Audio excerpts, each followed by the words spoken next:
You're listening to Inside the Locker Room with Wimp and Barry Sanderson on Tide 100.9 in Tuscaloosa. It took 2 of 3 from baseball's best team in that series. Brewers, the NL Central leaders, edge the Cubs 3-2. Guardians on top in the AL Central get by the Tigers 2-1. Inside the Locker Room with former Crimson Tide basketball coach Wimp Sanderson and his son, former SEC and ACC assistant basketball coach Barry Sanderson. It's time to take you inside the locker room on your home for Alabama sports. Tide 100.9 and streaming on the Tide 100.9 app.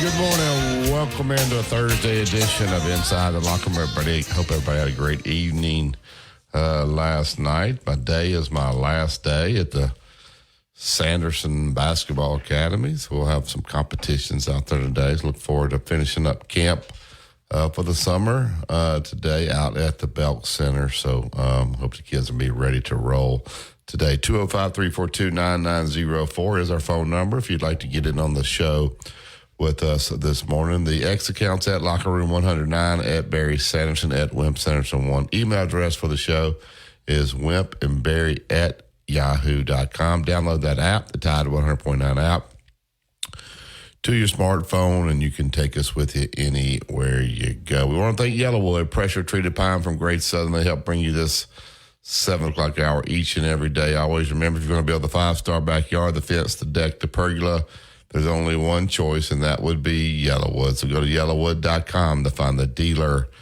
that is closest to you. Good morning, Chase. How are you this morning? Looking good? I'm doing okay. All right. How are you? You learning all the buttons back there? You figuring everything out? You got it all down now? Yeah, all right, thank you for being patient with me. I don't know what one of those buttons means. So this show would not be happening if it was not for Chase. So if you like it, thank Chase. If you dislike it, blame Chase. But good morning, Dad. How are you this morning? Good morning, Dad. How are you this morning? No, I'm doing okay. I wish somebody would put the kind of makeup on my face that they put on the president last night when he spoke. Some bronzer on. He had some bronzer on, I think. He had some big time bronzer on, and some people say, "Oh boy, come on, fans, wake up a little." Whoever the best job that was done was the guy who wrote the speech. Really? Okay, I didn't think it was a very good speech. Oh, it's terrible. Why was that the best job? The guy wrote it for him to say what he needed to say. That was the best thing for him to do. There wasn't anything to say that was important. So the writer did a good job in getting around things, I thought, and he read them off. Okay. All right. Reds 9-4 over the Braves. The 3M Open in Minnesota, I think it is, opens up today. I think he was athletic director. I interviewed at South Carolina one time when I was assistant coach, maybe head coach, maybe Bob Markham, who had been at South Carolina, Kansas, several places, had a stroke yesterday at 87 and passed away. I hate that for Bob and his family. Matt Rule, who is the coach of Nebraska, said that he felt like that the Big Ten, with the strength of their teams, should have at least to start off with 4 teams in the final 12. And on top of all of that, the Big Ten came out and said that the players at Ohio State in the NIL got around $20 million. Didn't name the players who got that $20 million, but can you imagine Coach Bryant, most people waking up saying what? Unbelievable. $20 million to all the guys that played. And naturally, when you do that, you have some fussing about you got more than I got. That's the way that goes with your families, with your girlfriends, and whoever else. Antitrust lawsuit. Settlement will be filed tomorrow, and we'll see what happens there. I said this yesterday, but not a whole lot to talk about. Women's basketball is going to start a day or two earlier, and I don't blame them. They're hot right now, and they need the publicity. They don't need to be on the coattails of the men. So that's what they're going to do.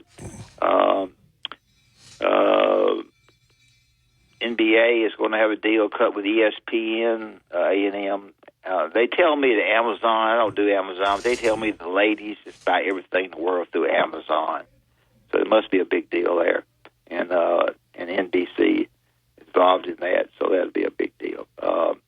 Keegan Bradley, who is going to be the new head guy of the Ryder Cup, has selected Webb Simpson. Webb's a good player. He hasn't played very well lately. He's a Carolina guy, has a big family, and played well for a while, and has just sort of lost it. So I don't know how much he's playing now. Most of the guys, some of the guys that we know are going to play in 3M. Nick's going to play, but I don't think MJ is. Okay, for whatever reason, they came out and said the best recruiting classes this year, and I think Alabama should be it. They picked the top 4. I think Alabama should be one of them. But they picked Miami. Supposedly, Kentucky got players after all those guys left Kentucky. So okay, and Arkansas, I think would have been my probably number 1 because they got a lot of Kentucky's players, the ones that had not signed. They got them, and some of the current Kentucky players went to Arkansas and Duke. Those 4 were named, and I just named Alabama on my own because I figured that they probably had a pretty good recruiting year. It seems to me like they did. At least they talking like they did. So Thursdays and Fridays before practice starts next week, the last part of next week, and next week is a little bit difficult to really get our fingers around it. All of its prognostications and what we think. We welcome your calls to call us in, tell us what we're saying wrong, or sometimes maybe what we're saying right, or what you think is compared to what we think, because we don't always think the same way. Happy to have you on the show. If you could find somebody that wants to advertise on our show, we'd love to have them. We need them. We're starting the busy time as far as people maybe listening a little bit more, because football is in the air more than any other sport. And we'll see what happens there. Barry, it's all yours. All right. Tomorrow, I think the scholarship limits have been approved. So here's how it goes. Basketball men's currently has 13, Chase. They're going to give them 2 more. All right, so they're going to have 15 scholarships. Now, what does that mean? Some schools may say Alabama will, if NATO's wants to use 15, then Greg Byrne will give him 15. South Alabama may say, you know what, we just don't have the money for 15. We'll give you 13 that you got. You can take 2 walk-ons and you can be at 15. But your roster is capped at 15. So you decide whether you're going to use walk-ons and all? Yes, 15 is your number. Walk-ons and all. 15 is the number, 15. So if you want to have 3 walk-ons, then you got 12 scholars. You have 12 on scholarship and 3 walk-ons. Your roster will be 15. Can you slip around that? Get somebody to walk on if you want to bring in less, if you don't want to bring in a scholarship guide, you want to bring in 3 or 4 guys, and they have the roster at 14. When you start the season, you're at 15. 15. So you can say 14 you guys on scholarship. We'll let you 6 guys. We got 12 here on scholarship. We'll let you 6 guys battle it out and see who's going to get the other 3 scholarships. But 15 is the number. So that gives you 2 more. You don't have to use 15 scholarships, but you can. If you want to put all 15 guys on scholarship, you can put 15 on scholarship. So that's basketball. Baseball goes from Chase. They had 11.7 scholarships. I don't know how you come up with 0.7, but they did because of Title IX. 11.7. All right, so they were spreading that over 32 guys, I believe.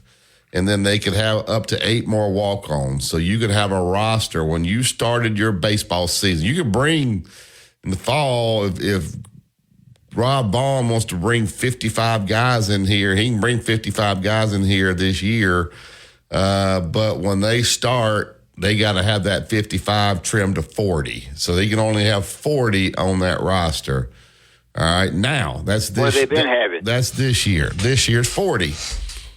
Now, But they were having to spread it, but only 32 were on scholarship, and that was 11.7 scholarships spread out over. So some guys had 25%, some guys had 40%, some guys had 50%.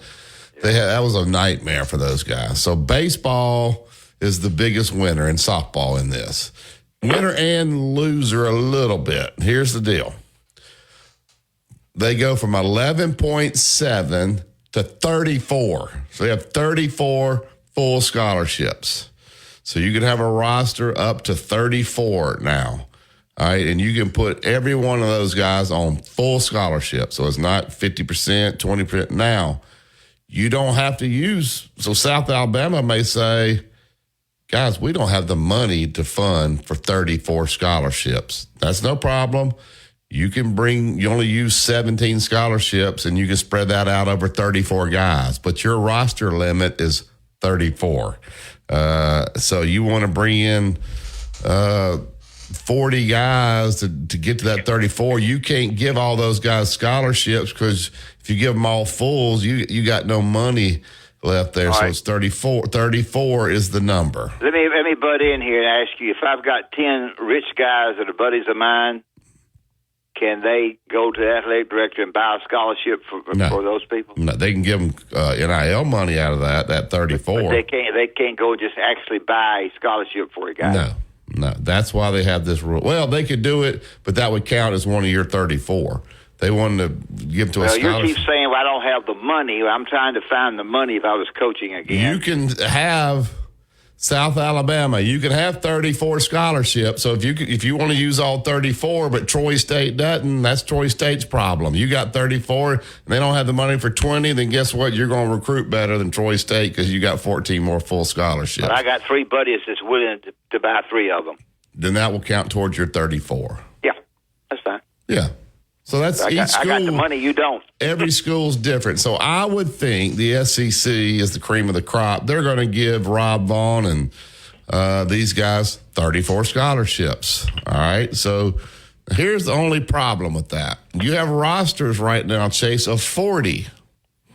There's going to be 40 guys on every roster this spring when baseball starts. Well, in the next year, they got to have that roster down to 34. So 6 guys got to go. Now, you'll have some that go because of graduation, draft, but that's 6 guys in the SEC. In every program, that roster's cut by 6. You multiply that by 16, so you got 96 guys that won't have the opportunity to play SEC baseball. You take that to the country, like 300 teams, which are Division I teams, then you got 1,800 guys that won't have an opportunity to play Division I baseball off of those 40-man rosters that they currently have. Does that make sense? So you can use 34, but that's it. So you can't. So now the question is, if you had a roster of 34, how many pitchers you going to have on that? Because once you set the roster and the scholarship, there is no minor league, oh, this guy got hurt, so now we're going to pull Joe Blow. You know how that works, Dad. You got 13 scholarships in basketball. You get 3 guys hurt. That's just tough tookie. Those guys are on scholarship. Now they're giving you another 2 guys. So you get the 34 when you had 40, so you could add a few extra guys, take a chance on a guy here or there. So it's going to be very difficult to get onto an SEC team now because 96. How many out of 34? And I asked a couple of guys last night, how many pitchers are you going to carry? And they said, I'm going to carry 14. They think 18. 18 would probably be a number. Maybe some. They think a lot of these. How good they are. A lot of these schools may look at 2A guys now, guys that can pitch and play a position. Well, you didn't say that. I think 14 would be adequate. I don't know that it would. Maybe some cases it wouldn't be. Well, if you had 14, you get 2 or 3 guys hurt, man, that staff's down to 11 guys trying to, manage a season with just 11 guys. So I think it'll be over 14. I think that's the question as to how many. So that's what the rule is going to be.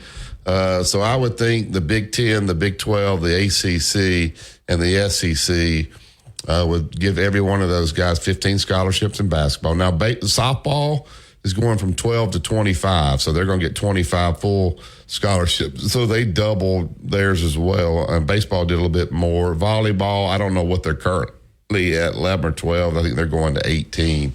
Well, so, everybody's wanting to know women's softball, I'm sure. Nothing. They're not getting anything. They already get like 20. Well, women's what? Softball. Yeah, they're going to 25. So they'll have 25 fulls. They don't. Women's softball does not require as many pitchers. You know, no, do not. So they don't need as many. No, they do not. So that's what it is. So I don't like. So Auburn, for instance, they had 13 guys on scholarship, but Bruce Pearl would keep 5 or 6 walk-on guys to kind of can't do that anymore. Your roster is 15. So I don't know what's going to happen to some of these walk-ons, and they're going to be looking for places to go in 2025 because you got to. So these baseball rosters are going to be trimmed by 6.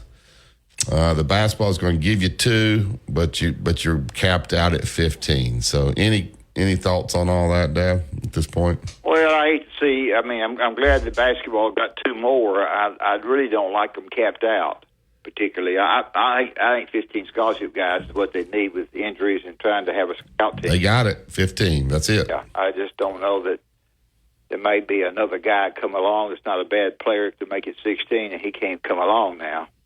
I don't. Yeah, he can't. He can't come. Where comes the good, also comes the bad. Now football, they're going from 85 to 105. Yeah. So you got 105.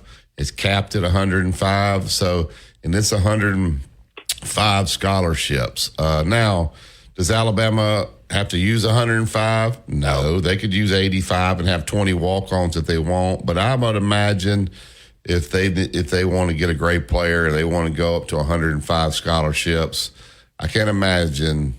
Can you imagine any SEC team saying, "Coach, we can only give you 90"? Now you can have 15 walk-ons, but we can only give you 90 scholarships. We're not giving you 105. Do you see any SEC team? And I don't know that everybody use 105. I don't know. But right now with the walk-ons, a lot of these people are carrying like 115 guys. So there's going to be 10 guys trimmed off those football rosters if you're carrying 115. So anyway, that's the new rules. All right, we went a little long on that. All right, 2 Minute Truck, they're at 1330 Martin Road East. That's where you go pick up your boxes, your packing supplies, whatever you need to make this a smooth move. Whether it's local, out of town, out of state, no problem. Let the professionals handle it. They'll take great care of you and your stuff. Give them a call today, 205-247-5050. That's 2 Minute Truck, movers who care. Tide 100.9 traffic. Tuscaloosa traffic now from the Townsend Nissan Traffic Center. Our earlier police activity on Skyland Boulevard in Hargrove is cleared. It's on the shoulder most of the time anyway. It never caused a whole lot of backup. Now it is gone altogether. No big problems for 2059 drivers. The trip along Lurling, Wallace, and McFarland all remain in good shape. Just a bit more volume as we move along for this Thursday morning drive. With your Tuscaloosa traffic now, I'm Ray Romero. Here's what's trending on the Tuscaloosa thread. Good Thursday morning. Alabama's prison system is among the most overcrowded and deadly in the entire world. An Alabama Legislative Oversight Committee is investigating the problems in the system. Already 150 inmate deaths have occurred. Hundreds of injuries along with countless acts of violence have happened. Yesterday, or visit mezwins.com. I've got this. No representations made that the quality of legal services to be performed is greater than the quality of legal services performed by other lawyers.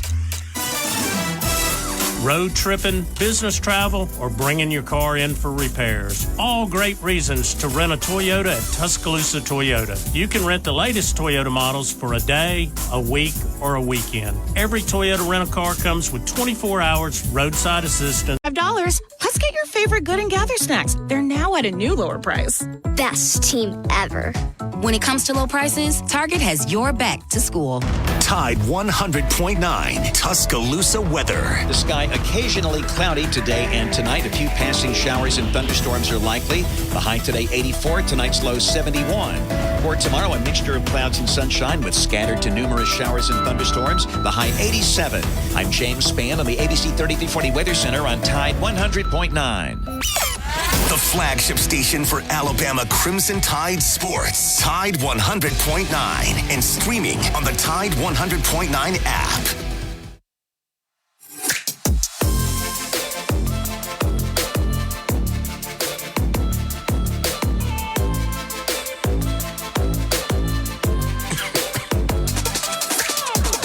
Welcome back to Inside the Locker Room. Pressure treated pine from Great Southern Wood. Always remember, if it doesn't have the yellow tag on it, you don't want it. Lincoln Riley, he's flapping his gums about Alabama, says they were way ahead of the curve for years in scheduling. They'd play a marquee game every once in a while and then play basically three teams that have no chance of beating them, one late, not playing the marquee team early.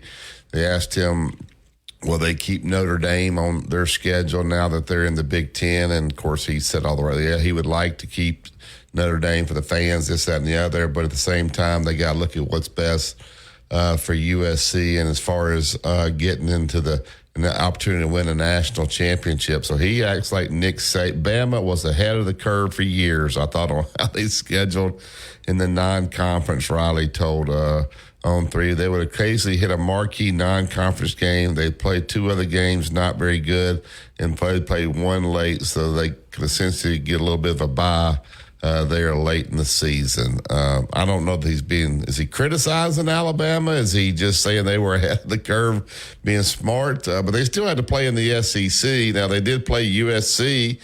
Actually, 1 year in Dallas, they played Clemson. They played Florida State. These one marquee game, and the rest are layups.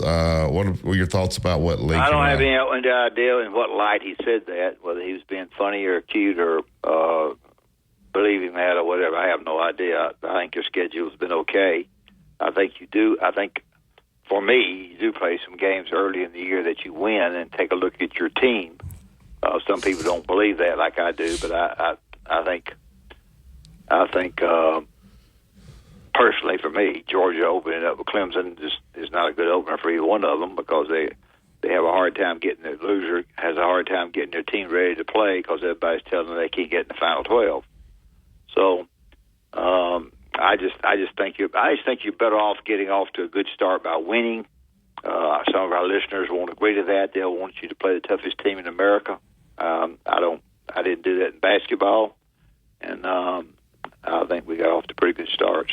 He basically said Alabama didn't schedule for their fans. They scheduled to win championships. We wanted to win championships. So I think it boils down to whether does USC keep playing Notre Dame, and he likes the rivalry. Winning championships, son, gives you fans. Those all go together. Your fans like you when you're winning championships. Yeah, what I'm saying, I guess he was saying you don't put together the toughest schedule. Of course, the ultimate goal is to win the championship. So you try to put a schedule together to where they couldn't use it against you as far as, hey, that schedule was 2 weeks. So once you play in the SEC, as long as you take care of business, then Alabama was able to get into the Final Four. They won those marquee games, so that's the difference. What Lincoln Riley's telling you, maybe they were very careful who they scheduled and where they played it and what that program would be.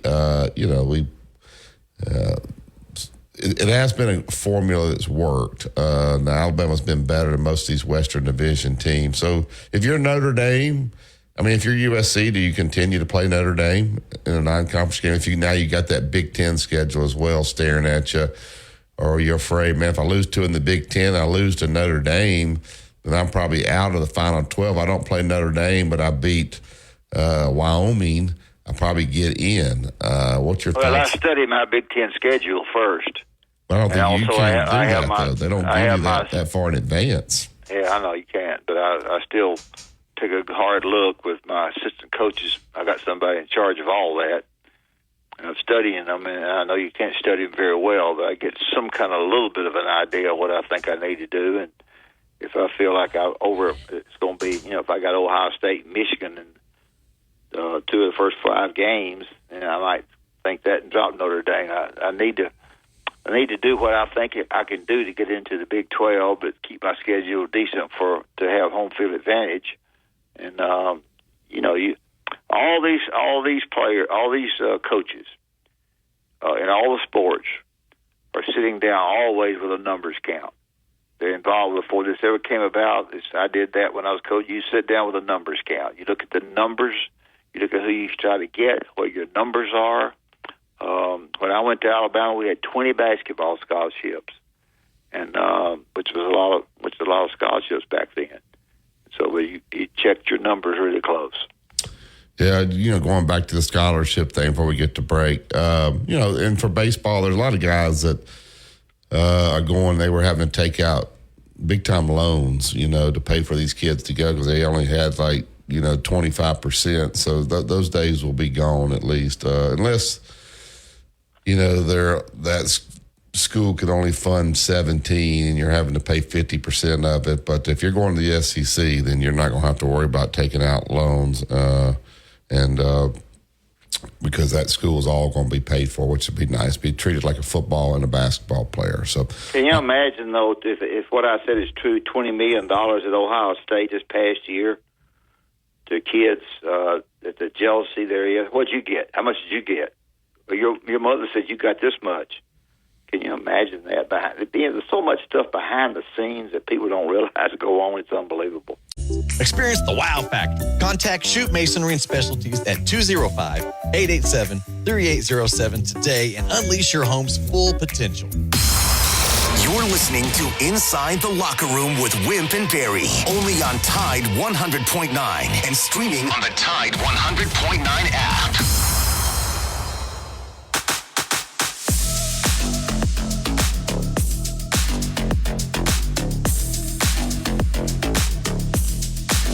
Pressure treated pine from Great Southern Wood. You want to build the 5-star backyard? You want to find the dealer close to you? Go to yellowwood.com, put that zip code in, it'll pull up the dealer closest to you. Always remember, if it doesn't have the yellow tag on it, then you don't want it. All right, we'll get to the Yellowwood hotline. He's the owner of thebigspur.com. He's got a podcast he and Mike Morgan do. Or they do sometimes when Mike's not traveling on vacation. But we always enjoy having JC on. JC Shurburtt. Good morning, JC. How are you, sir? Hey, JC. Hey, good morning, fellas. Good to be with you today. Go ahead. Can Alabama go to Wisconsin and win? I don't know how much you kept up with Wisconsin, but I think you're a guy that kind of keeps up with all of it. And I know there's 2 games. I know there's 2 games prior to Wisconsin and Georgia's after it. Can they get off? Can they beat Wisconsin at Wisconsin? Absolutely. I mean, look, that's a tough place to play.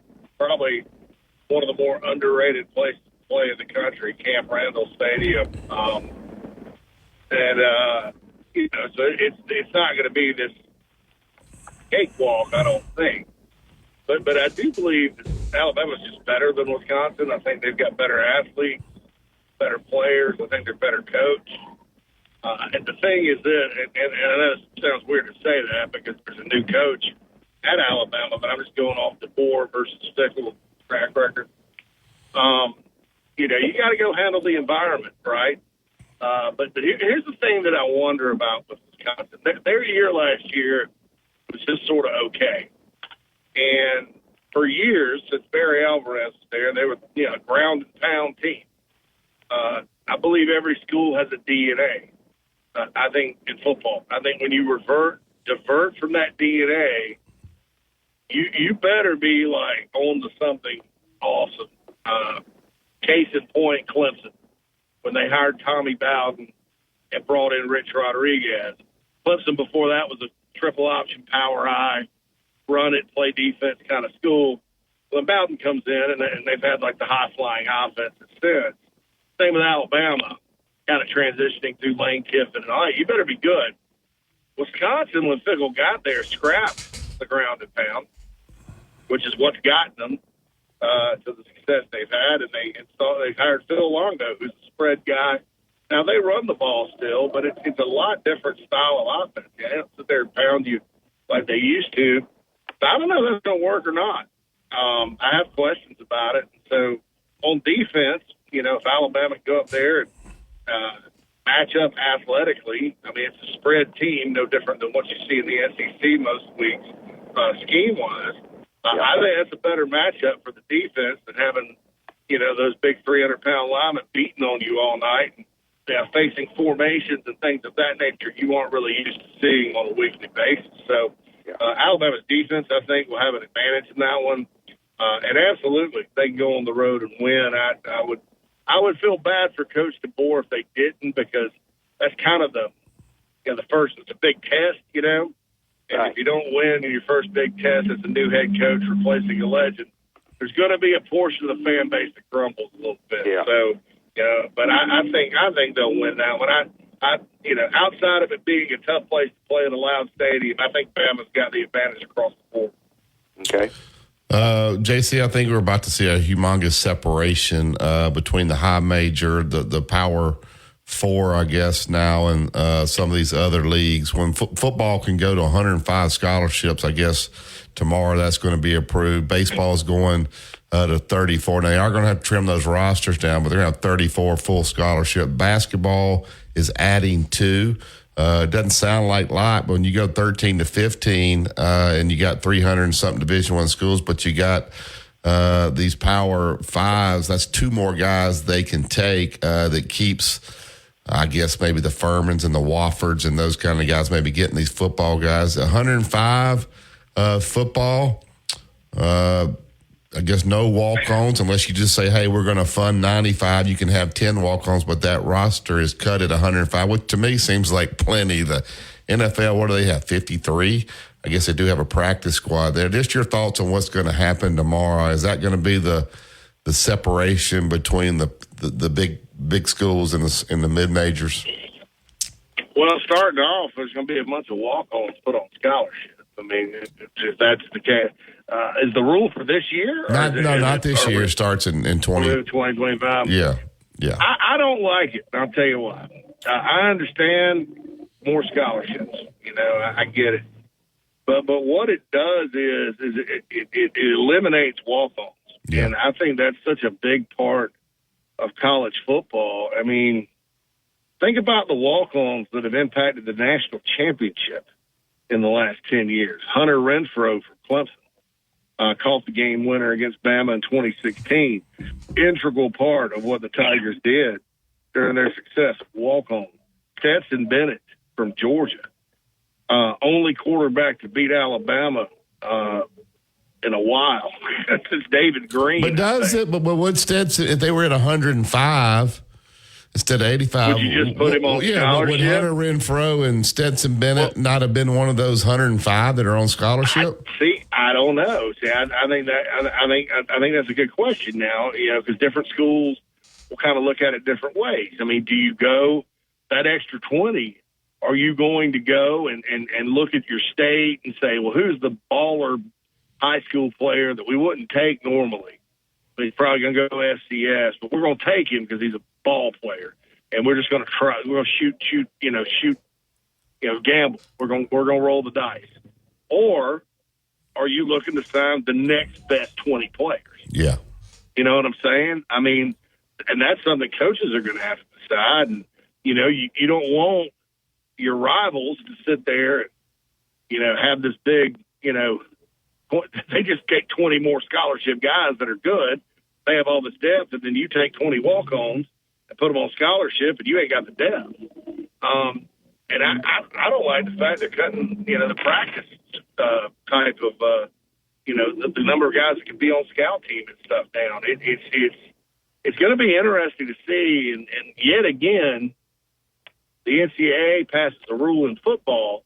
The other sports I'm fine with. This should have been done a long time ago. But in football, they just put more pressure back on the coaches. Now, the coaches make a lot of money, and that's hard for me to feel sorry for somebody making $6, $7, $8 million a year coaching sport. But this is just another thing, they throw back in the coach's lap and they'll figure it out. And so I don't know what's going to happen. It may kind of be like the 8th grade dance where, you're sitting in or 6th grade dance, actually, where you're sitting in 8th grade was really kind of lit. But 6th grade where girls are on one side of the room, boys on the other, chairs. You're waiting for that first person to go dance. I mean, because you don't know. I mean, you don't want to mess this up. Like a program like Nebraska, it's had a great walk-on program for years and years and years. Virginia Tech, great walk-on program, years and years and years. This just basically eliminates that because the pressure is going to be from fans and other people. Hey, look, why aren't you going and getting the next best 20? Why are you? What about why aren't you going and taking Memphis's top 5 recruits if you're Mississippi? And why are you giving this to these guys? And so I don't. It's going to be interesting to see how they structure it. And I think there's really no wrong answer. But my fear is it's going to eliminate a bunch of. The NCAA talks about opportunity all the time, right? Opportunity. Colleges, universities in general talk about that. And they end up passing rules and having admissions policies and stuff like that nature. It's the most exclusionary crap in the world. And I'll never understand it. Well, but they're giving them 20 more scholarships in football. So they could choose and say, all right, we're going to bring 95 on scholarship and we'll bring another 30 guys. But at some point, there's got to be a cutoff date where your roster's got to be at 105. Now, you could make 10 of them pay their own way or pay it. I do think the portal will get a lot bigger when a lot of times now walk-on gets in the portal. Well, he ain't got nowhere. Nobody's coming after him with all those other guys in the portal. But with 105 scholarship guys, it's going to be really hard to keep those guys. All will be expecting to play baseball. They're going, which is great, 11.7 to 34. These rosters are 40 now, so they're going to, like the SEC, that's 96 guys that won't have an opportunity, that are currently on a roster or going to be signed. They'll have to trim those rosters by 6 to 34. Now, those 34, if they can afford it, can get full scholarships. So that's a good thing. There's some give and take on both sides, JC. I mean, I agree with you, Barry. I don't think that they're thinking about what this does to the people that don't pay their own way, the walk-on. And in baseball, look, it's long overdue that this sport was a full scholarship sport. I'm happy for all the players, because you have guys. SEC baseball is very competitive. The fans don't understand. Half the kids are walk-ons, so they treat you just like, they're griping and complaining and booing and all that good stuff. And half these kids are going into debt for the honor of playing baseball. You're right. For your school. I mean, Barry, your son's a college baseball player. So, having those scholarships is gigantic, I think, and the right thing to do for that sport.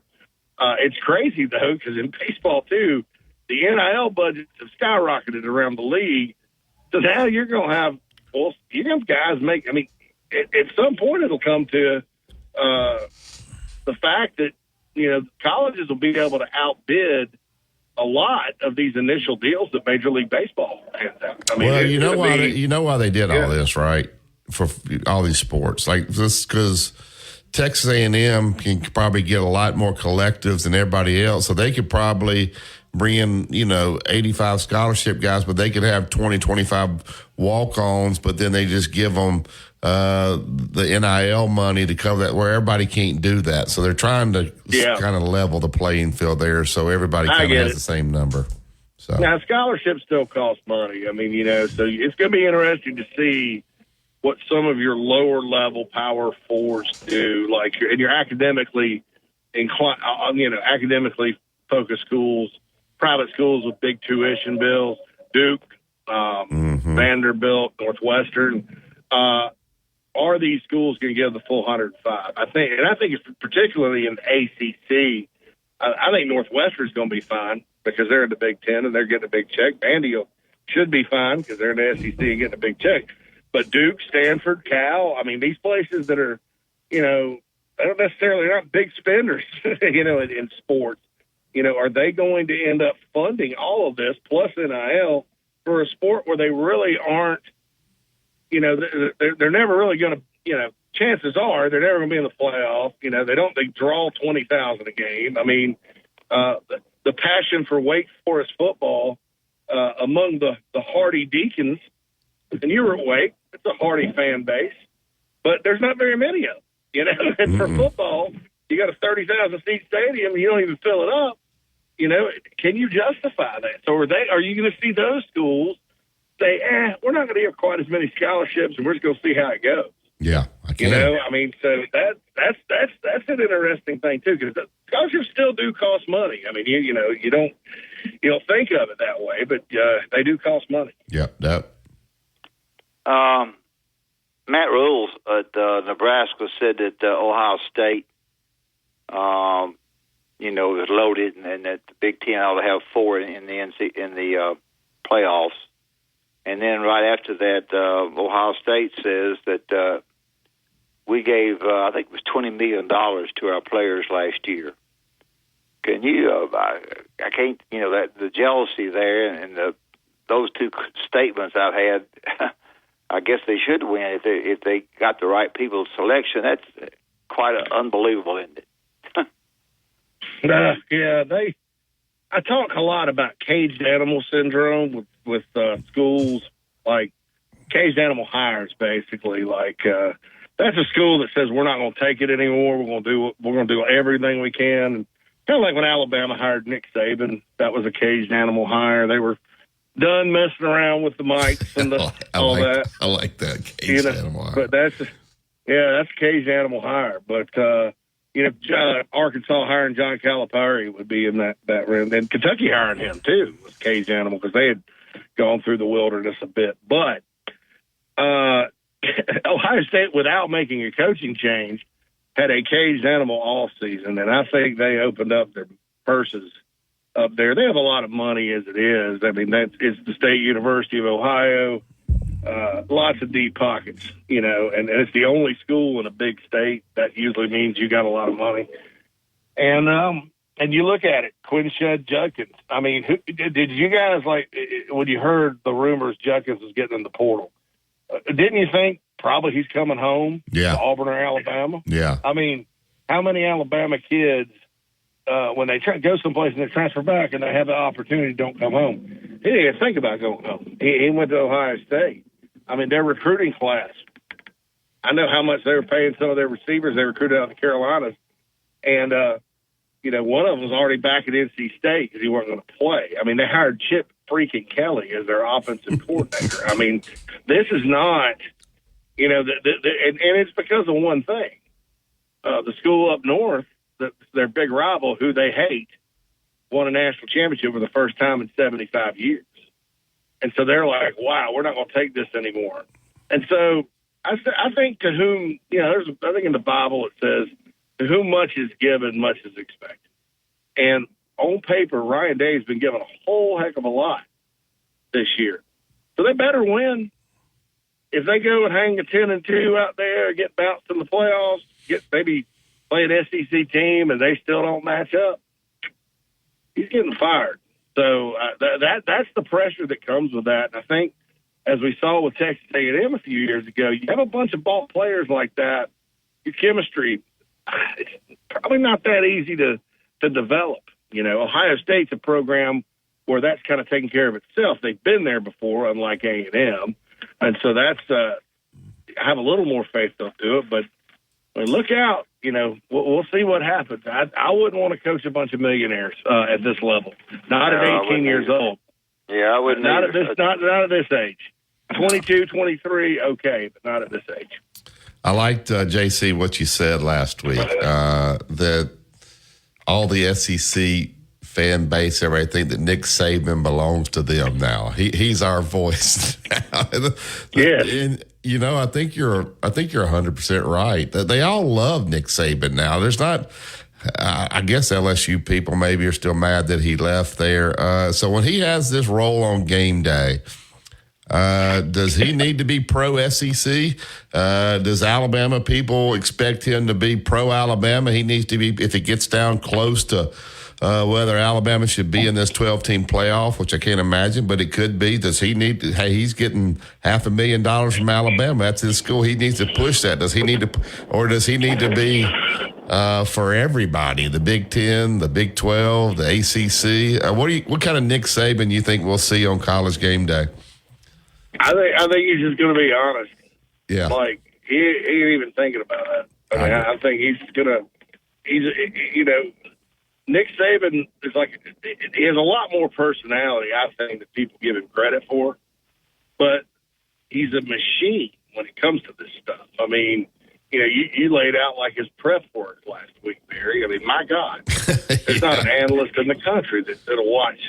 Nobody wants to watch 16 spring games, man. Nobody. And I bet he was breaking them down once they emptied the benches, too. I like that walk-on number 33. I'm going to write it down.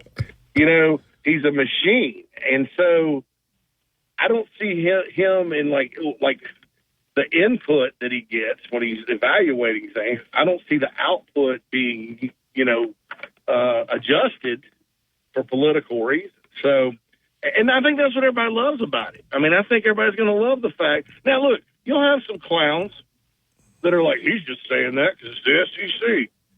I think if Wisconsin plays Alabama and he breaks it down and thinks that Wisconsin's got advantages in the game, he's going to talk about it, and he'll pick, according to the input that he has. It's like a computer. So I expect him just to be honest, and I don't think he has to do anything. Yeah, good. I agree. That. Is there a team picked in the bottom 5 that you think is going to be better? I'm always interested in that. And a team picked in the top 5 that might be worse in the SEC? Oh, top 5. Top bottom 5. I think South Carolina is going to be better than 13th. Okay. I have some faith, and their defense is deeper, and I like their quarterback, and Rocket Sanders is healthy. So they got an elite running back. I mean, I think they're going to be pretty good. Missouri, to me, I like their schedule, but I just feel like nobody's talking about all that they lost on defense, including their coordinator, who's excellent. Yeah. And LSU would be another one. The two Tigers, out in the West, Missouri and LSU. I just don't know that LSU has the personnel on defense that they normally do. I think they're going to struggle, although they'll be better coached. And then I think everybody's just kind of assuming, although I love Garrett Nussmeier, I think he's an excellent quarterback, and I like their talent that they have over there. But, man, you're talking about 3 first-round draft picks, including the Heisman Trophy winner. And you don't just – I don't care who you are, unless you're Alabama under Saban or Georgia recently. You just don't roll everybody out there and be like, oh, they'll be just as good, especially when you're questionable on defense. So, LSU and Missouri, too, especially on the defensive side of the ball, those would be 2 that I don't think will be as good. I also think Mississippi State, we talked about them last week, guys, their style of play, I think is interesting. And I know they don't have anybody back, but will they, kind of like Tennessee in Heupel's first year, will they catch somebody with their pants down, just chunking it all over the yard at 1,000,000 miles an hour on a great day? So I'm looking at that as well. Okay. JC, last question. If I gave you $100,000 and said you can bet this, will there be any team in the SEC go undefeated? So you can just, one team, or you take the field, nobody goes undefeated. Where would you lay that money? You think one team will when I say undefeated, I'm talking regular season, not once you get to the playoffs. Until Atlanta? Huh? I'd probably bet on one. You would? Who? Well, it wouldn't be, I don't know that I would do Georgia. Really? Because of the 3 road games. Texas, Bama, and Ole Miss. I mean, that's 3 tough ones. Yeah. And then they got tough home games too. But Texas could go undefeated. I'm not buying them, but Texas could. I think that Alabama could go undefeated. I think that Tennessee could go undefeated. Really? Guys, I'm not what you call a Tennessee fan. But I have a lot of friends that are Tennessee fans. I got respect for their program. Used to live in Nashville. Know a lot of balls. I'm not a fan. But with their quarterback and the way he can run, and he's better than Joe Milton. The Joe Milton hype last year was ridiculous. They're better on defense. And if you look at their schedule, there's a lot of games that you go, oh, that could be tough, like at Oklahoma, where they could blow the doors off of them. So really, you win in Tuscaloosa and surprise Georgia and Athens. Well, they get Alabama at home. Oh, I'm sorry. Yeah, that's right. Yeah, Alabama's at home, and I think Georgia's in Athens. But they and they got the game that probably is going to tell us a lot about Tennessee's second week of the season in Charlotte against a very good NC State. I agree. I told somebody I thought that was the biggest game on their schedule as far as getting in the Final 12 that nobody's talking about. And it's early. If you lose, it's early, and State's good, and they got Grayson McCall. Unlike State last year, their offense was a dumpster fire. This year, they got a quarterback. They got that receiver, Noah Rogers, back from Ohio State. They got really good receivers. I mean, and then their defense is loaded. So if they can survive NC State, look out for the Vols. And I'm just saying that because of the style of play and then what Nico does with his legs. Because if you stop everything in their pass game and you still got a guy that can run, and Joe Milton was not a willing runner. Hooker was a good enough runner, but his thing was accuracy downfield. This guy can take off and leave you, Nico. And so look out. I mean, I think that's a team up toward the top or in the middle. I don't think people are talking about enough. Assuming that the Missouri game last year where they scored a grand total of 7 points wasn't like a blueprint that every D coordinator in the league has now, and then that offense will go nowhere like it did at Missouri, then all bets are off. But I'm kind of erring on the other side. I think Tennessee is a sleeper that nobody's talking about. No doubt. All right, tell everybody where they can find you, JC. All right, we just had Phil Steele on JC and Morgan this week. You can find that on the Chief Sports app, or you can go to jcandmorgan.com, our podcast website, find it there. Really good conversation with Phil about the SEC and everybody else. So it's always good to catch up with him. We catch up with him every year. And you can download JC and Morgan on Apple, Spotify, Google Play, wherever else you get podcasts. Thank you, JC. Thanks, JC. Thanks, fellas. All right.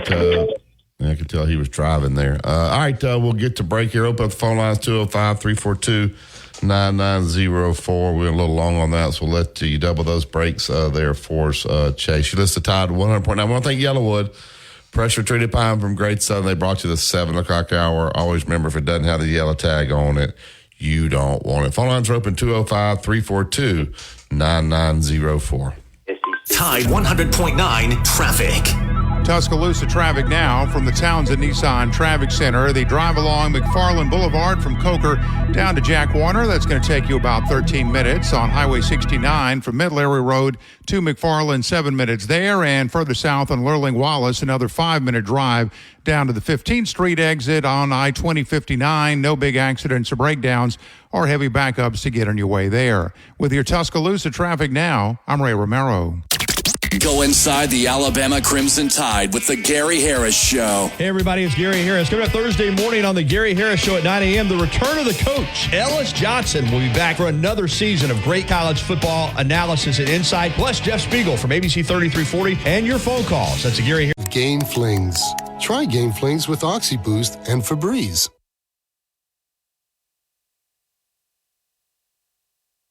The sky occasionally cloudy today and tonight. A few passing showers and thunderstorms are likely. The high today 84, tonight's low 71. Legislation now. Message and data rates may apply. You may receive up to 4 messages a month, and you may text STOP to stop. This message furnished by the National Association of Broadcasters. WTBC Tuscaloosa and W265CG Tuscaloosa, a Town Square media station. Tide 100.9 and streaming on the Tide 100.9 app. From the Fox Sports Studios in Los Angeles, Here's Eddie Garcia. In Major League Baseball games of note, the Astros beat the A's 8-1, while the Mariners lost to the Angels 2-1. Seattle gets swept in that 3-game series. They're 1-5 since the All-Star break, and Houston has taken advantage now, 1 game up on Seattle for first in the AL West. Mets roll over the Yankees in the Bronx 12-3. Francisco Lindor, 2 home runs, 5 RBI for the Mets as they move into the number 2 wildcard spot in the National League. Yankees 0-4 against the Mets in the Subway Series this season. Marlins beat the Orioles 6-3, but Baltimore still has a game and a half lead on the Yankees, first in the AL East because of the Yankees' loss to the Mets. Dodgers, the NL West leaders, saw their 5-game winning streak snapped with an 8-3 loss to the Giants. Twins walk off with a 5-4 win over the Phillies. Minnesota, the number 2 wildcard team in the American League, took 2 of 3 in the series against baseball's top team. Brewers, the NL Central leaders, beat the Cubs 3-2. Guardians, AL Central leaders, get by the Tigers 2-1. Inside the Locker Room with former Crimson Tide basketball coach Wimp Sanderson and his son, former SEC and ACC assistant basketball coach Barry Sanderson. It's time to take you inside the locker room on your home for Alabama sports. Tide 100.9 and streaming on the Tide 100.9 app.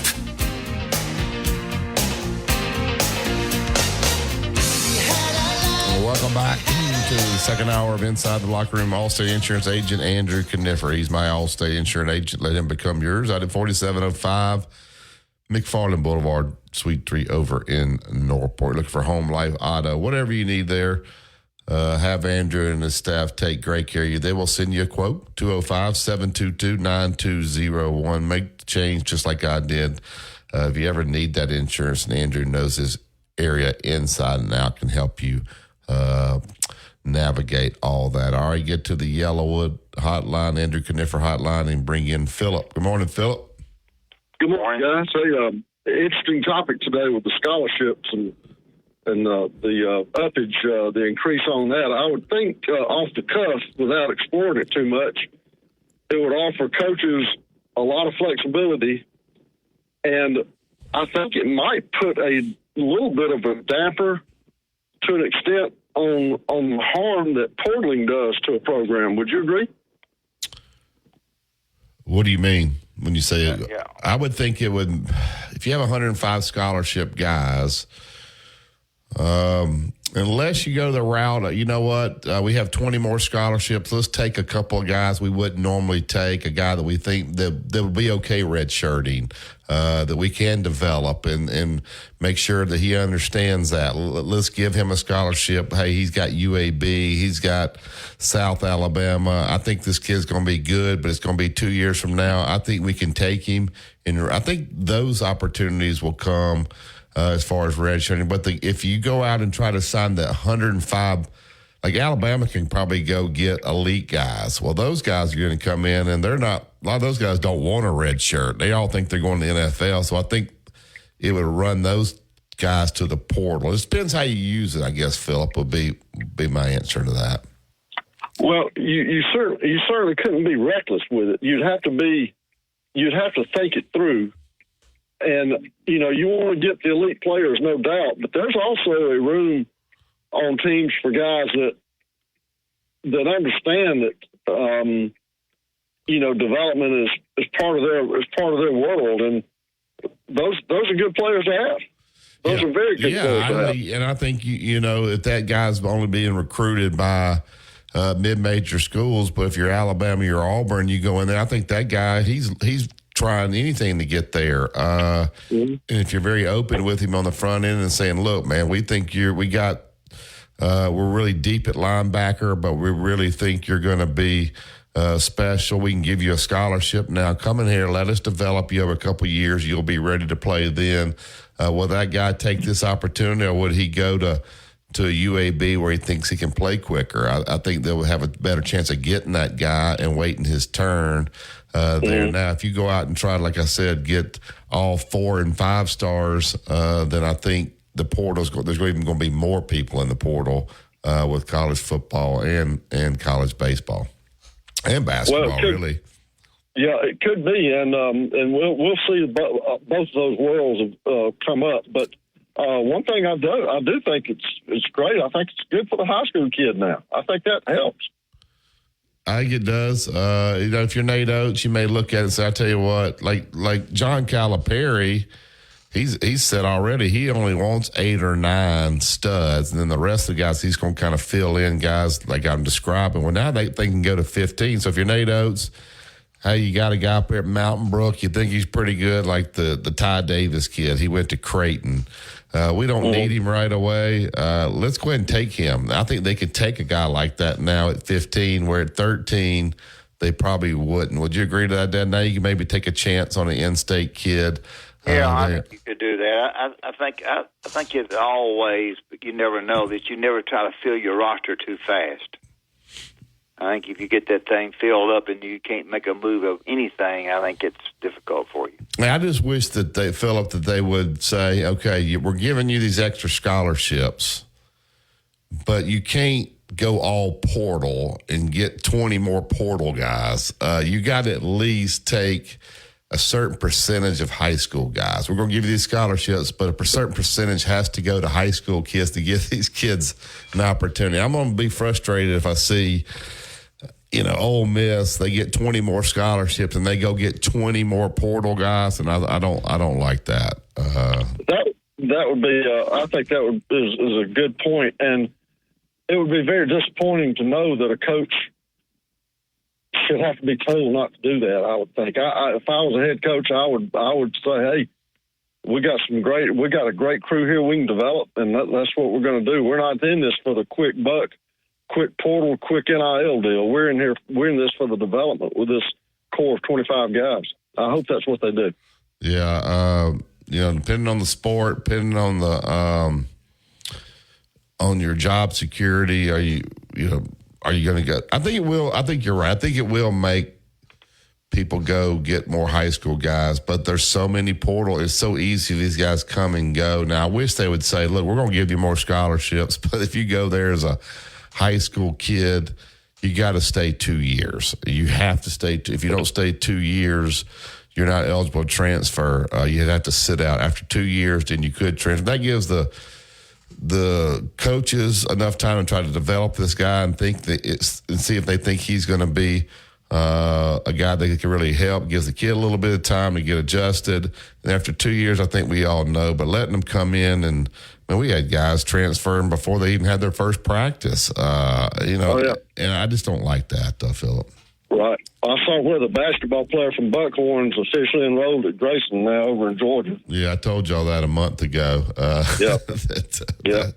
There's 3 kids. There's a kid from Thompson that's going to Wheeler, and then him who's won 2 state championships. Now he's leaving his junior year, and that's an Adidas school, Grayson, which would worry me a little bit if I were Alabama. Alabama obviously not Adidas, and you got to imagine Adidas is paying the freight for him to go there. So I think that makes that recruiting more difficult with the shoe companies involved. So do you think Alabama needs to go to NIL or keep it the way it is? The state of Alabama. Oh, I think they're going to have to adjust. I don't think they can sit back and do business as usual. I think they're going to have to adjust. They sure are. If they did, then that probably would make they would have made Buckhorn an Adidas school and just paid the kid to stay at Buckhorn. Adidas would have where they couldn't do that now. So the kid had to go to Georgia in order to get that Adidas money. Yeah, well, I guess his parents moved too, right? I'm sure they will for the right number. Yeah. Yeah. Well, hey, good talking to you guys. Thanks. Dad, your thoughts on that? So Caleb Holt, the kid from Buckhorn's going to Grayson. There's a kid, and I think it's more basketball because of shoe deals, the shoe money. There's not a lot of shoe money in football. Going where, son? He's going.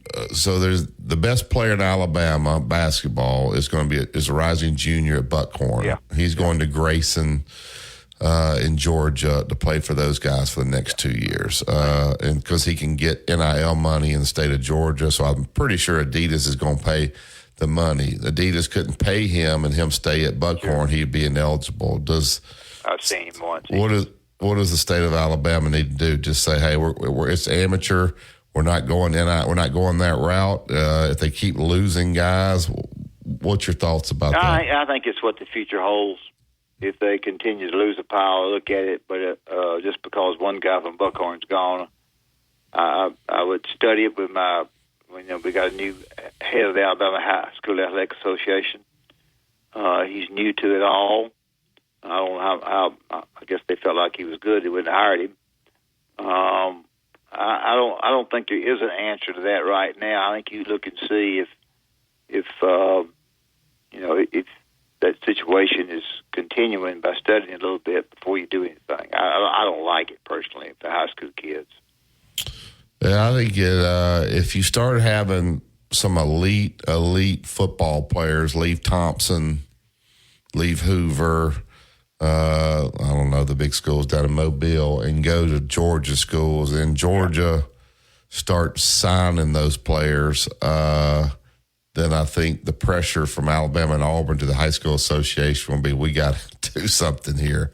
We're losing these kids to these states, and then we're not getting them.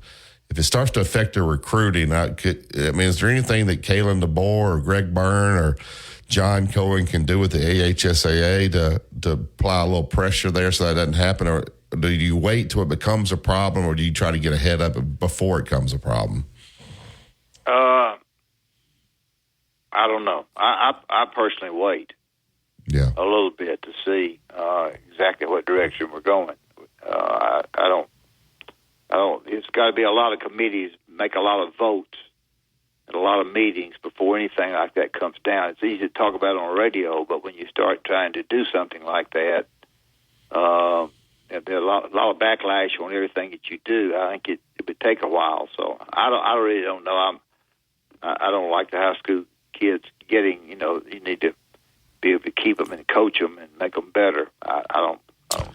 You're not talking about. There's not a ton of guys, obviously, that these shoe companies are willing to pay that they think may be the next. So you're not talking about a big number of guys, but if let's say they can scrape up 25,000, 50,000 or whatever to bring some football kids, some guys that are D1 players, and they start to deplete your roster. There'll be some coaches very frustrated about that situation. So it's just something to keep an eye on. Is happening, and they could go to Florida as well. So Georgia, Florida, surrounding states here, they can go make money. The AHSAA put something out yesterday about these kids going to camps and getting money that's illegal. They cannot take money. So we're not given the same opportunities. I'm not saying it's wrong. It's probably right that they don't need to be giving money to these kids in high school and these kids moving around in schools. I don't like it either. But anyway, hey, Tuscaloosa Toyota. Go to TuscaloosaToyota.com. You can look at all the new inventory, the pre-owned inventory.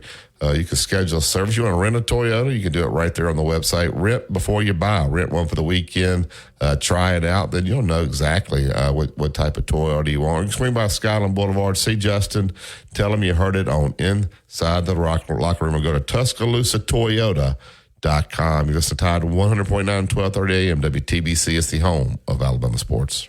Tide 100.9 traffic. Tuscaloosa traffic now from the Townsend Nissan Traffic Center. It looks pretty quiet this morning. We've had just a handful of pretty minor problem spots and no major backups to contend with right now. If you're making the drive along McFarland Boulevard through Buell and Coker, through Northport down to U of A, a drive along 2059 between Foster's and Cottondale, as well as Highway 69 for those coming up from Hale County. No big accidents or breakdowns for the moment. With your Tuscaloosa traffic now, I'm Ray Romero. Weekday mornings at 6 a.m., The Martin Houston Show. Join The Martin Houston Show for a free-for-all Flashback Friday. We'll go back and look at the big takeaways from this past week. We'll also have a little recruiting news, and we'll add your thoughts, your comments, and your reactions to the program at 205-342-9904. Or you can join us on Facebook at The Martin Houston Show. We appreciate you. We'll be live. And this changes within just a couple of days. Text support report to 511-511. These statements have not been evaluated by the FDA. This product is not intended to diagnose, treat, cure, or prevent any disease. Tax fees may apply. Tide 100.9 Tuscaloosa weather. The sky occasionally cloudy today and tonight. A few passing showers and thunderstorms are likely. The high today 84, tonight's low 71. For tomorrow, a mixture of clouds and sunshine with scattered to numerous showers and thunderstorms. The high 87. I'm James Spann on the ABC 3340 Weather Center on Tide 100.9. Two-time state champion and two-time NIT champion Barry Sanderson breaks down the latest in sports on Inside the Locker Room on Tide 100.9.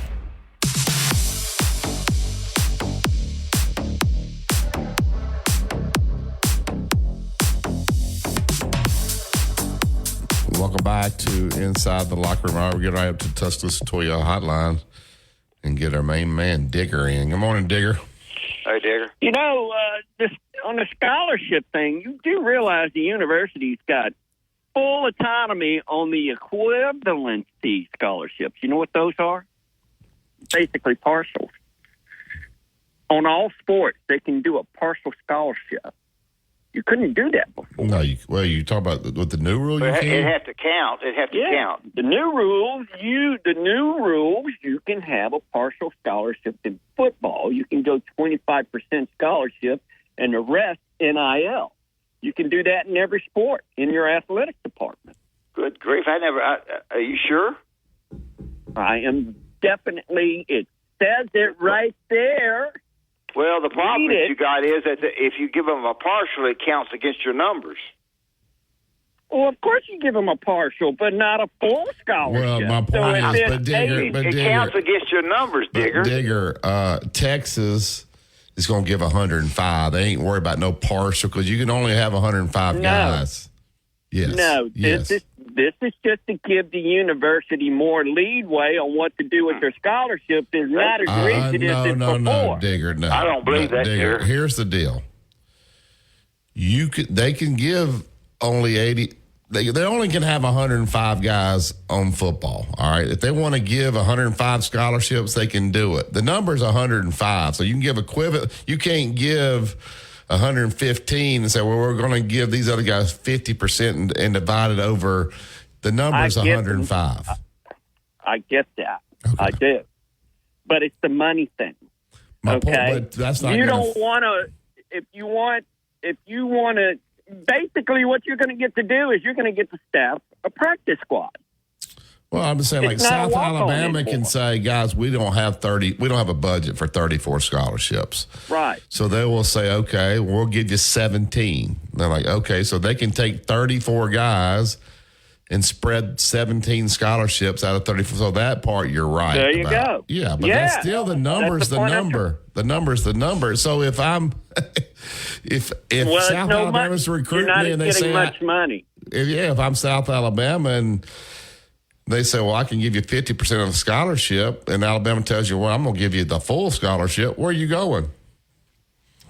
I get that, but you're talking, this is for the mid-majors to be a little bit more flexible to where they can actually be competitive against the D1 schools. I know, but how are they going to do that? It's no issue with Alabama, Texas, and all of the SEC. They're going to give you the full ride. Yeah, right. And you've got, but these mid-majors who don't have the budget can spread their money out. You're right. You're right. So, I mean, that's the point I was trying to make. And guess what? That's a whole can of worms, and it's going to lead to more corruption. And the NCAA have a problem enforcing it now. It's going to be total chaos. I think it's going to be worse than ever. How? NIL is going to be a massive, massive player in this. Well, you can still use the NIL on the 105.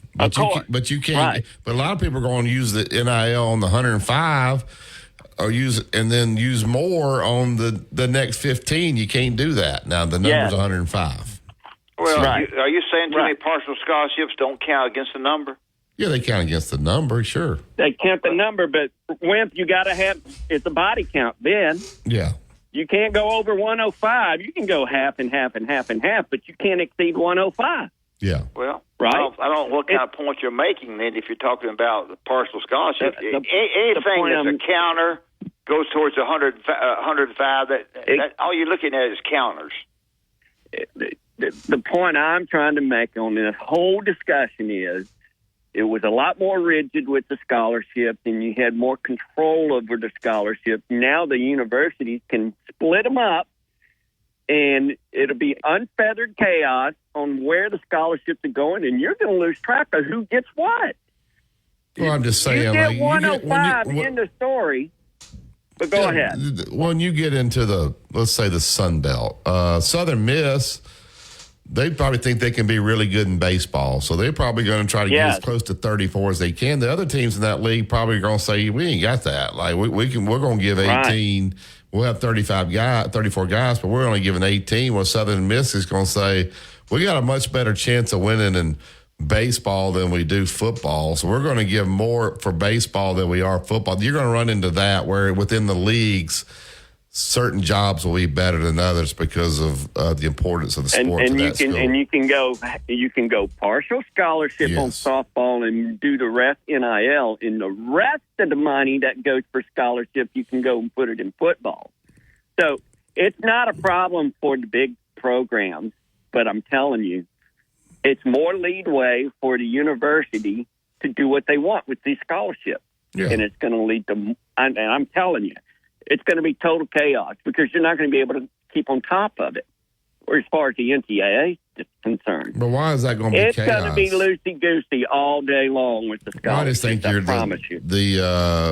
the SEC, and they're going to get all the top players. It's going to be harder to It's going to be harder to get those guys at the mid-major level because of what they may get there and say, man, I just want to play. I'll pay a little bit, but I want to play, so I'm going to leave and I'm going to go to Texas State or wherever because I want to play.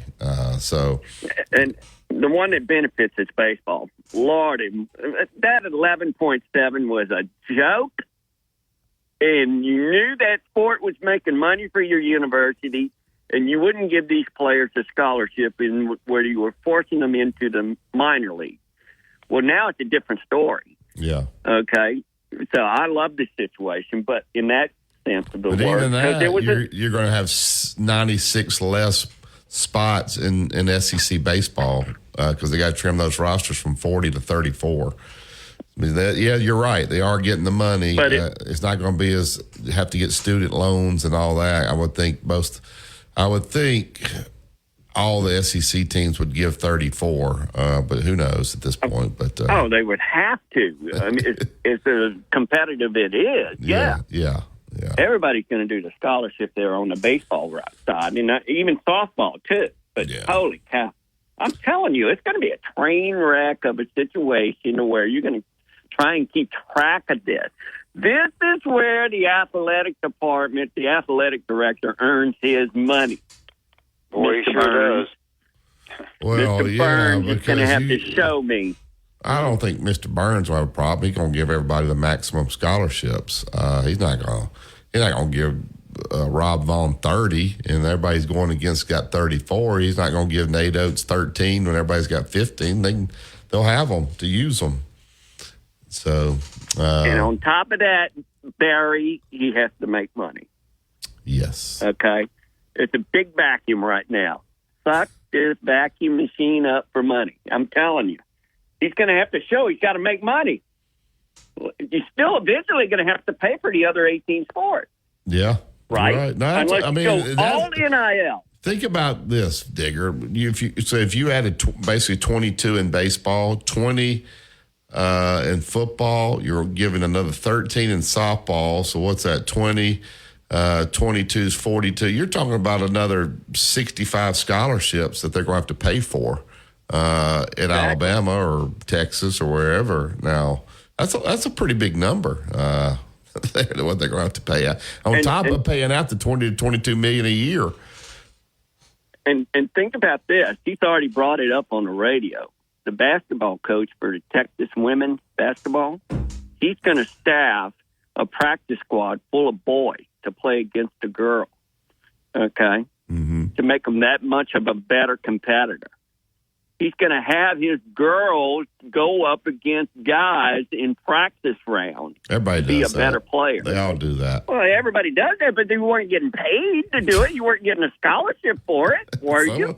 Some of those places are, You're getting a scholarship now. Yeah. Yeah. So, yeah. All right, later. Thank you, Digger. Thanks, Digger.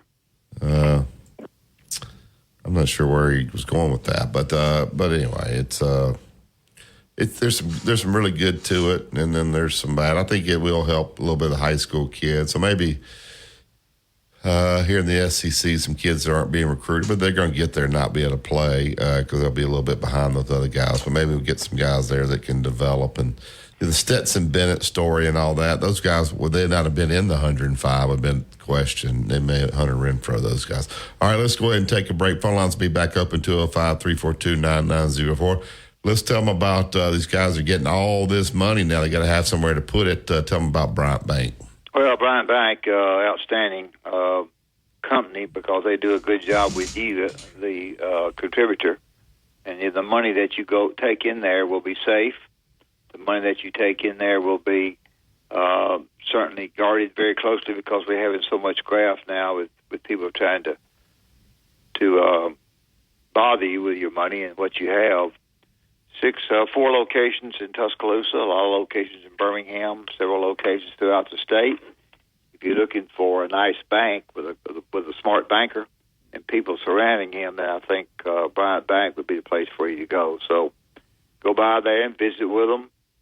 Compare what Bryant Bank can do. They do a lot for the schools, especially in Tuscaloosa with the four locations there, and which is important for all of you who generally have money.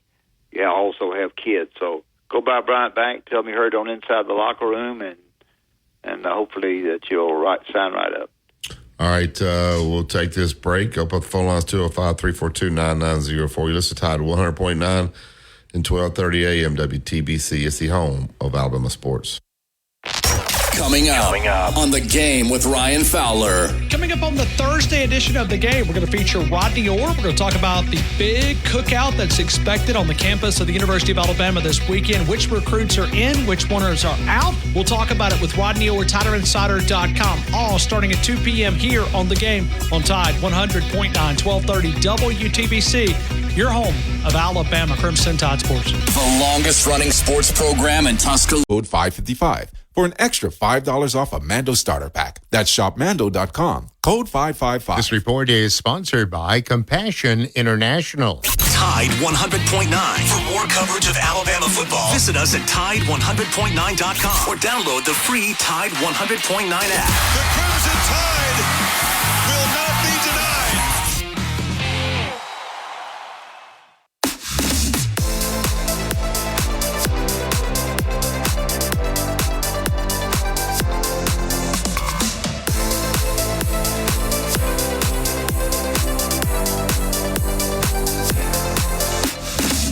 Back to Inside the Locker Room, 205-342-9904. All right, that next Wednesday, Alabama football starts the journey. Kalen DeBoer era is officially will begin with fall practice starting. Obviously, there's some time periods they go through now where they have to start in shorts, and then but they don't have the two-a-days anymore. You hear people talk about the two-a-days and how tough those were. They were dog days. I don't think they put those guys through that as much anymore. It sounds like they're going to practice in the morning. Now, there's no school next week, obviously, so they'll have a couple of weeks going with no school. But I think the quarterback situation sounds like to me is pretty much settled. That's going to be Jalen Milroe. There's certain positions I guess that are still open there. Just kind of talk about the beginning of this era. I guess they'll have certain practices that are open. Just your initial thoughts about football finally getting started without Nick Saban at the helm, and just what do you expect? Well, I expect good practices, but a lot of learning periods, and then the learning periods go full speed after that.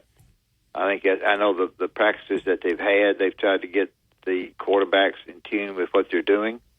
I think you'll teaching him to throw on the run. Maybe they're going to be downfield with a passing game a lot more, probably a little bit more. Not say a lot, but a little bit more than the previous team has.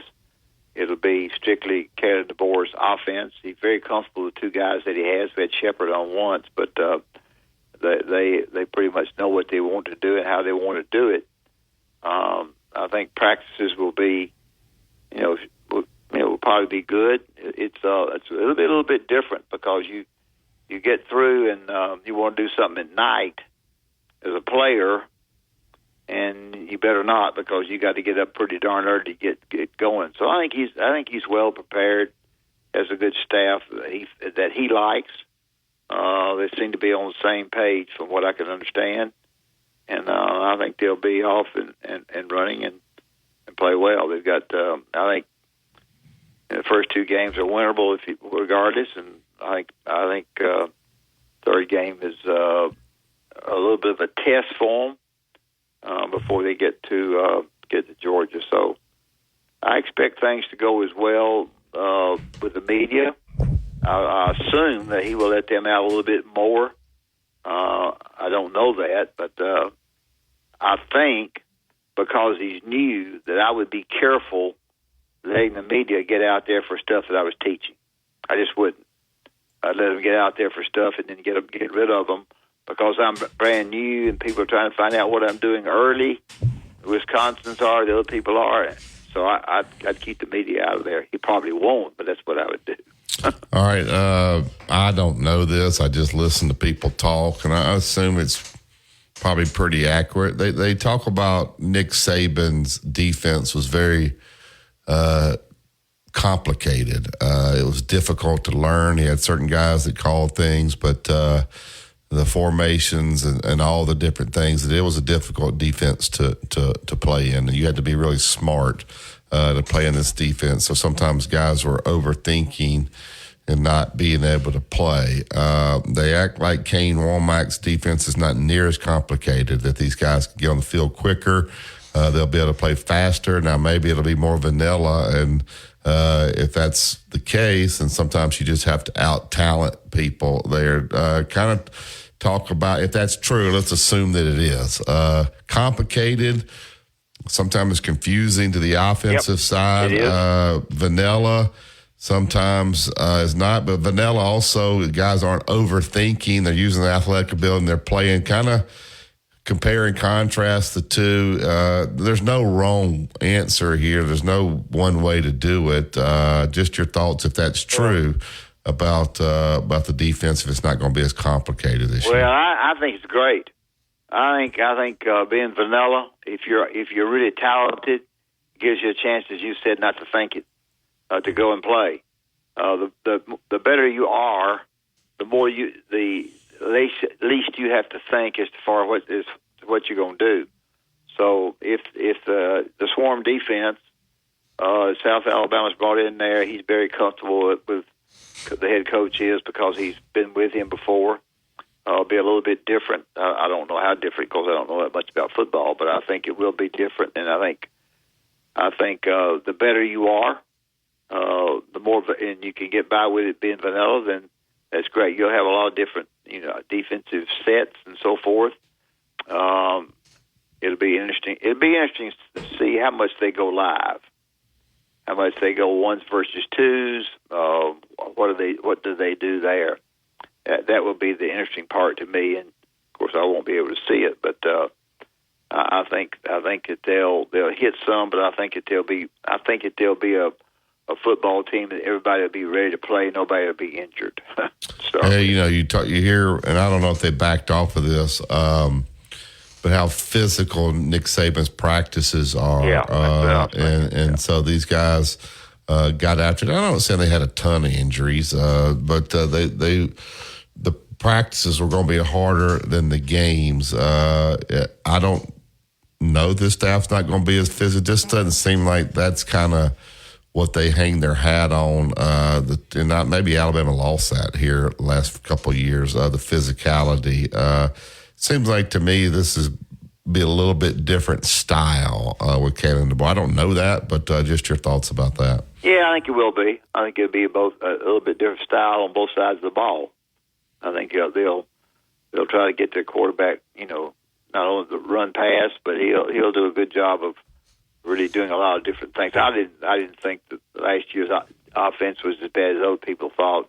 Had the last play worked against Michigan, then about everything would have been fine, but it didn't. So I think it'll be a little bit of a new style. There'll be a lot of classroom study before they go in the afternoons after practice is over, and after lunch, they'll go back to the meeting boards with the coaches and go over what they did wrong in practice, which will give them a lot of time. While these guys, after they eat, will be a little bit rested, and I think you can teach a lot better by going over what you did wrong and what you need to do better in practice in the afternoons. That's a good time for you. So you got a full day work, but I think it's good. I think it's interesting to see them going early, and we'll see how it works out. All right, if I had any criticism of Nick Saban, the only criticism I would give him, and it's not a criticism, it's just the way he did it. I don't think he played his backups, like quarterback-wise, for sure. Like, he wouldn't put those guys in until, like, it'd be like, coach, they're up 49-0, and he put the guy in with 5 minutes to go in the fourth quarter. Just get, he wouldn't play those guys. And so some people say, well, that was the NFL philosophy, and you play those guys in the NFL, you only have 53. Those guys in the NFL also have contracts that have incentives in them. I get so many yards, I make X number of dollars, I take so many snaps. So I don't think he's in No. I'm saying they did that in the NFL, so I don't that was the mentality. No. But I think you have to change that now, especially with the portal. You got to get these guys in when you can, get them in some meaningful minutes, games where you're going to win the game, but you're not going to be vanilla where you go in there and you just hand the ball off. Like, let the quarterback come in there and throw the ball. Let the receiver have an opportunity to catch it. Do you think with the portal rules, I think Kalen DeBoer has a pretty good feel for that. I think maybe Nick Saban would have changed a little bit there. Do you think you got to get these guys in the game more, especially when they're, and I'm not talking about the games on the line. You got your best guys out there. That's a no-brainer. But do you think you have to be more conscious about getting these guys in to keep them happy so they're not running to the portal as soon as the season's over? Well, I think probably you do. I think Kalen DeBoer coaches the way he has always coached. I don't know how that is. As far as substitution patterns is concerned, which is very, very big. So I would say that, he opens up with Western, and I thought it was interesting for South Florida to start talking about what a big game it was for them, and they were going to be ready to come in here and play like that. Like if they played Alabama tough last year, because Alabama went to their second-string quarterback. And that they'd be ready to come in here and mash somebody. I would doubt that. That's going to go the other way around. Yeah, the only thing big about that game is it's the first time that you're going to see you're going to talk about the Saban Field.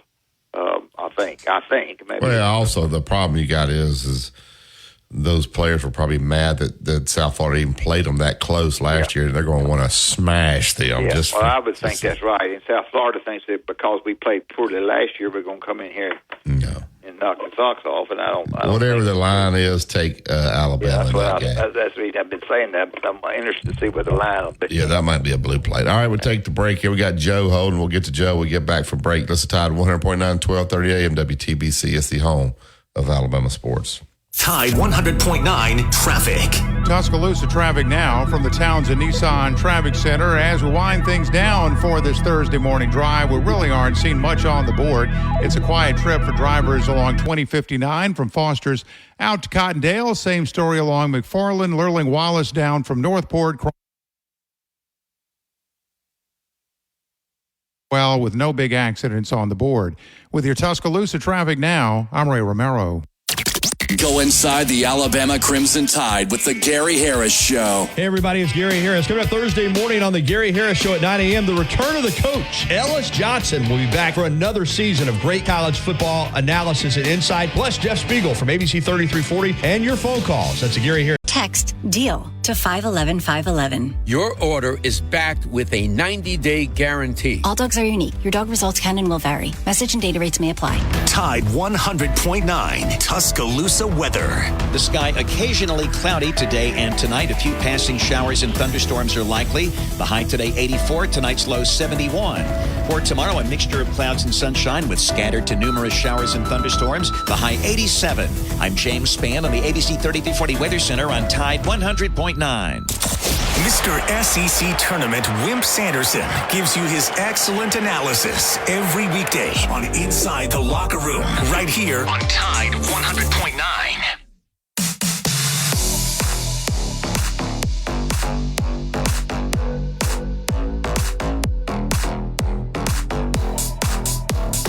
Welcome back to Inside the Locker Room. All right, we'll get right to Yellowwood Hotline. We'll bring Joe in the show. Morning, Joe. Hey, Joe. Good morning. Good morning. Good morning. Barry, I got to go watch Bama scrimmage twice. Had some grandsons in camp out there, and they would scrimmage during their lunch break, the camp break. Okay. God, have you seen them scrimmage? Yeah. Well, I didn't see them. I watched them practice. The only guy that wasn't there was Reed because he was still with a team. Yes, I've seen him. God. What do you think, Joe? Very, very talented. Yes. Not one very, but two veries. You'll be able to figure out how to play all those guys, Joe? Whew, man. And the thing about it was everybody was shooting threes but the two big boys. Yeah. He had who was the kid last year started with a K, our big boy that didn't get, he came off the bench. You know what I'm talking about. Stevenson? No, his name starts with a K. He didn't get to play much. Got to play a little bit in the tournament. Anyway, he had him going against the boy from Rutgers, Of course, Stevenson looked, he was so much more aggressive. I don't know what happened when he was in NBA tryouts or what, but he was taking the ball to the rim. He was trying to jam over everybody. Of course, he got a couple of cap, too. But anyway, in that schedule, have you looked at a bracketology? And, it's nothing but a prediction. But have you looked at one and looked at our schedule and seen how many teams are in the bracketology? From South Dakota State to McNeese.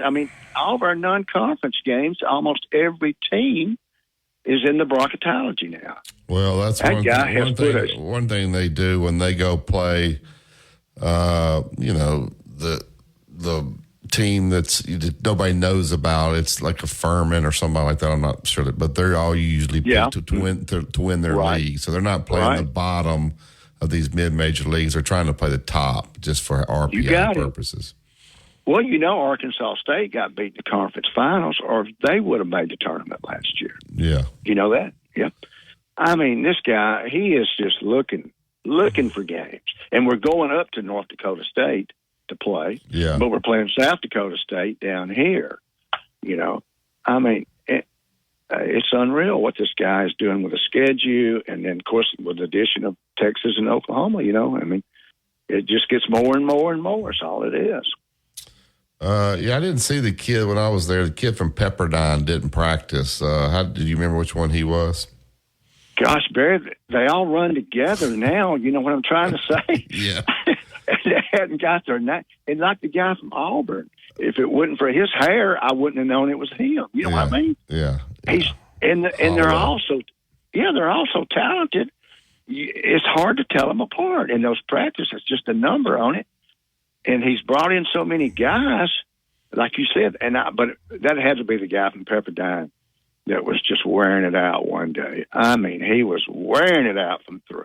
I think I had him like 4 for 6 or something like that. Yeah, there's a kid, Nas Cunningham, is really good. Aiden Sherrill, all their freshmen are super talented. So just like once again. And Winslow and the big white boy were setting out, and they were just running up and down the floor everywhere. I mean, they didn't let up. They went hard for 30 minutes. I mean, hard. Yeah. And, of course, every now and then Oates would blow a whistle, and he'd make a point. But, man, he just stands back and lets them go. And what gets me is he's got these 11-year-old kids out there at camp doing the drill where they go around their guy, you know, at the top of the circle. You've seen it, I'm sure. And they looking to throw the ball all the way down into the corner. Have you seen them do it? Yeah. I'm actually mad at Coach Oates. Coach, if you're listening, I'm mad at him. You want me to tell you why? Why? Because I try to plan my camp. So I try, you know, I ain't going to try to compete with Alabama's camp. So I try to plan my camps when they're not having camps. So I set my camp dates, and then I've got one going on this week. After I set my dates, they added one this week. So he's taking away some of my campers, Coach. You don't need. So he's got another camp this week? He's got one going on right now. Yeah. He had one going on. And so I thought ours was the last one because we went to last week at June. He added it after I added my camp. Then he added this one. I was trying to stay away from. I mean, come on, Nate. Quit scheduling camp during my camps. Quit adding camps. Y'all don't need any more camps out there. You got enough money. So anyway, I'm joking. I'm joking. It's so sorry. I've got to get on this right quick. See if I can get Wimp stirred up here. Did y'all see the odds out of Vegas yesterday? The first coach to go was 4-1. Mm-mm. You want to guess who it was? Going where? Arkansas's coach. He was second, 5-1. I didn't understand what he said. First coach fired. He said in Vegas. Arkansas. Who is it, Joe? I don't know. I'm trying to think who's Napier. Oh yeah, Napier. Yeah. Let's quit wasting time. Let's get to it. Napier. And, you know, last time I called y'all, I brought up why did Oklahoma give him an extension? Well, by the way, Vandy's coach is filth. We've got 3 of the first 5 in the SEC. But our boy from Oklahoma, I think he is the 5th or 6th guy in the SEC that can be gone. Who's going to be in Atlanta, Joe? Oh, it's going to be... I ain't going to. Wimp studied the schedule. Wimp got ahead. And he got ahead with Texas, and he knows it. No, that was me. That was me, Joe.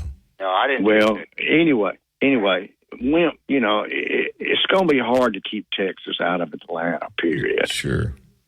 It's going to be hard because of their schedule. People say, well, I'm not buying Texas. They hadn't studied the schedule. And I'm buying Texas. I just look at their schedule, and they're going to be in Atlanta.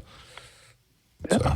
And then you got the deal is you got LSU not playing nobody. You got Missouri not playing nobody. Auburn not playing nobody. And let's see, Ole Miss. And the thing about it is, though, if those teams do get 9 or 10 wins and they lose to the good teams, their strength of schedule, like Saban keeps telling everybody, strength of schedule. Strength of schedule. And everybody keeps saying, oh, the SEC's going to get 5 teams in. No, they're not. They're not going to get 5 teams in. No, they'll get 3. And they'll be lucky. It'll have to be a freakish thing to get 4 in. And if they do, the rest of the country's going to go wild. Yeah, they'll get 3. They'll get 3 in. So 3, 4 max. You're right. Joe, why are you not calling us anymore? Playing golf. Been down in Navarro Beach a while, and, you know, just had a lot going on, guys. Well, I thought you were mad at Chase or something. So okay. Mad at Chase. Wait a minute. Who's Chase? There you go. So you didn't even know we had a new producer, Chase. Well, I knew I didn't know that, guys, a while ago. I really just hadn't got to listen to you guys. I don't mean to be ugly. I'm just being honest, guys. I just, just a lot going on. All right, Joe. Good talking to y'all. Thanks, sir. Thank you. Later. All right, that's it for today's show. We'll let Joe be the last caller. Jace, appreciate you taking care of us this morning. We'll be back tomorrow to finish up the week bright and early at 7 a.m. The Gary Harris Show is next, so keep it locked in. You listen to Tide 100.9. It's the home of Alabama Sports. Have a great day, everybody.